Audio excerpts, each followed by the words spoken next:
So here we are, usual situation on the way to a game on a Saturday. Not necessarily here, but there's always somewhere that the traffic conspires to get in the way of me arriving on time. That's my excuse anyway. Usual, when I woke up this morning, the idea of playing rugby at the age of 45 and 17.5 stone always fills me with kind of mixed emotions. I always love it and I really miss it when I don't play, but frankly and increasingly there are lots of other things that I quite fancy doing, like not very much on a Saturday. So yeah, I will introduce you to the rest of the team when we get there, and hopefully it'll be a good game.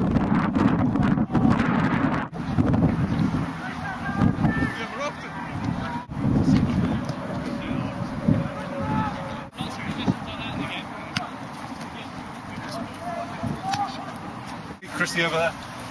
Good. Oh. On the line, captain. Yeah. Oh, really? He's going to play with you.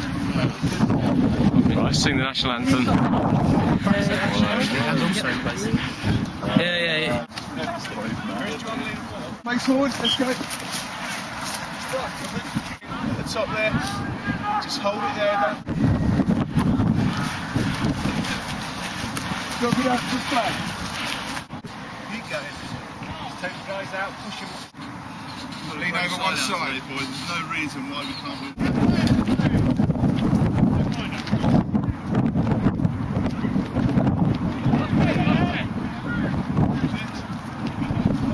Chrissy Matthews! Down, Chris!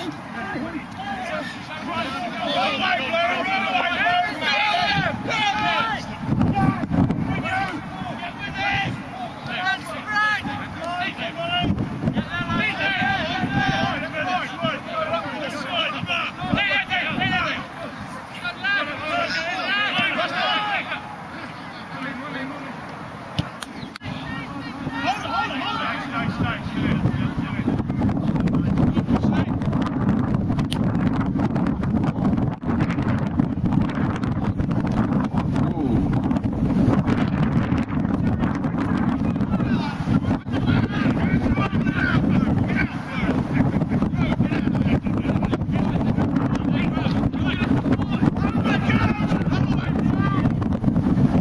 OP's here, inching forwards.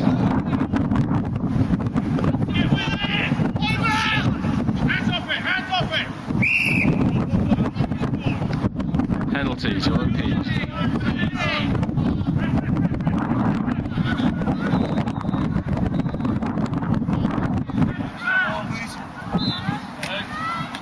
Great catch. And it's set. Here we go. Drive through. Let's control it. Control it. Where's he coming from? Making great ground here. Keep it walking. This is where the OP forwards really show their strength. We keep it going. I'll drive through. And Cranleighans have no answer to this. Hands away. Inches from the try line. Play an advantage in the side. Play an advantage. And Nige kicks to convert the try. Back into the game.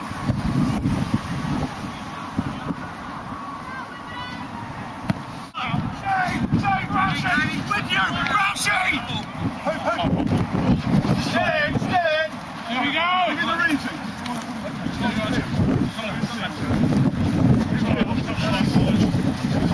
Go! Yes, with you! Chrissy! Come on.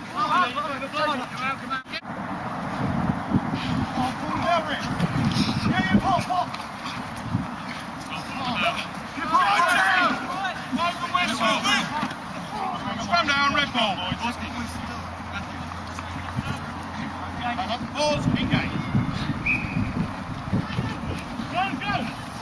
Stay bound. Go. Open. Roll away. Hands away.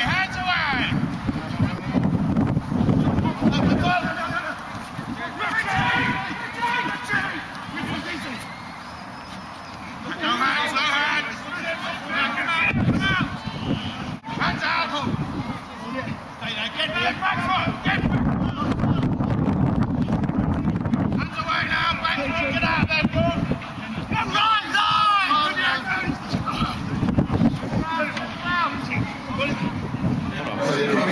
let's talk about Darfur. We're going to talk about the game today, very briefly. Oh, okay. Not Darfur. Nigel, you've played for OPs for many, many years. I imagine that with the OCs being just around the corner, it's, of all the games of the year, it's probably the game you least want to lose.